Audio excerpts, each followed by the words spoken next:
Hello students, we are going to start lesson number 3, our country India. We know that we live in country India. India is called a land of diversity. Why do you think India is called so?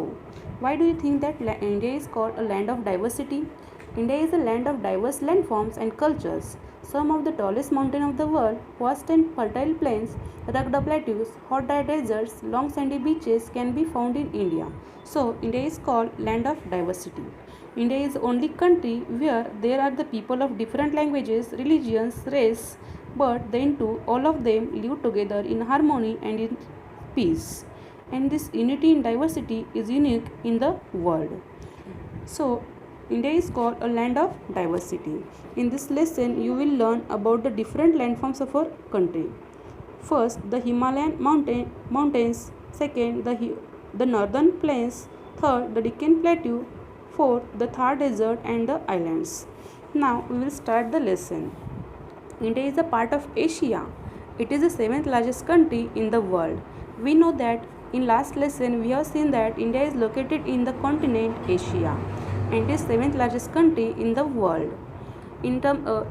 Largest country in the world in terms of area, first is Russia, second is Canada, third is USA, fourth is China, fourth is Brazil, and fifth one is Australia, and seventh largest country in terms of area is the India. With more than 100 crore people living here, India is the most populated country in the world after China.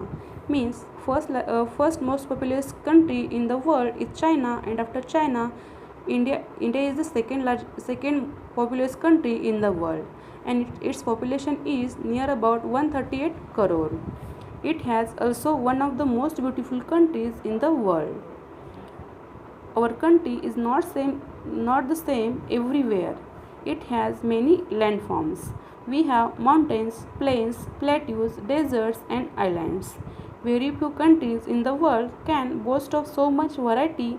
This is what makes India so beautiful. We know that as Earth's surface is not same everywhere, like this our country is also not same everywhere. Means it has different landforms. It has mountains. It has a land of holy rivers, beautiful mountains and dense forest. And this is natural beauty in our country. Means India is not same everywhere. So India is very beautiful country. Now we have to see different landforms of our country. First we will see about the Himalayan mountain ranges. Now first we will see about what is meant by mountains. Mountains are a portion of the earth that rise steeply from the surrounding area, and a chain of mountains form a range. Mountains means it is a part of the earth but that rises steeply from the surrounding, means it is higher than the surrounding, and this chain of mountains or series of mountains is called mountain ranges. All along the north of our country lie a mighty Himalayan mountain ranges. I will show in this map to the north of our country these Himalaya mountain ranges are there.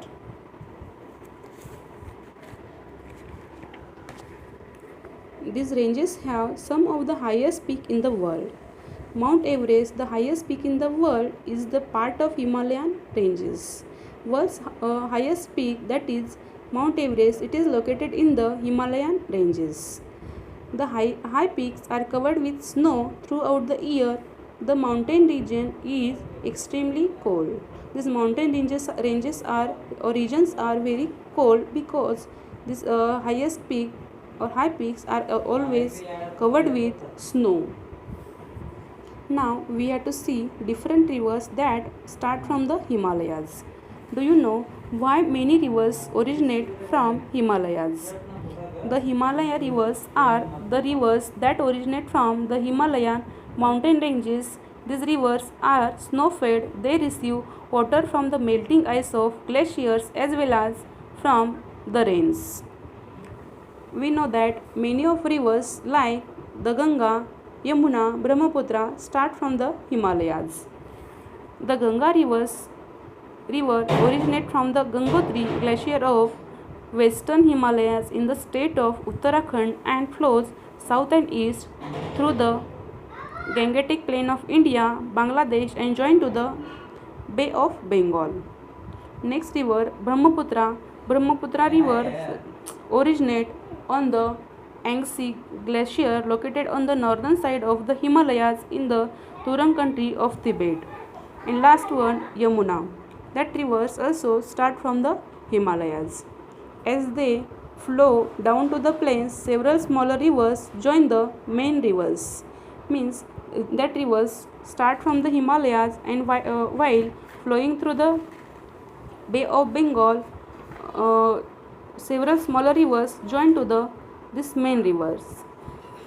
To Ganga river, Gomti, Ghagri, Kosi, Son river that joins to the Ganga river, and to the Yamuna, Chambal, Sindhi, Ken, Hindon that rivers join to the smaller rivers. The melting snow from the mountains keep these rivers fed through the hot and dry summer months. Means this river starts from the melting snow, so these rivers supply water to hot and dry summer months also. As we move down to the lower slopes, we find thick forests, and this is called the Terai region.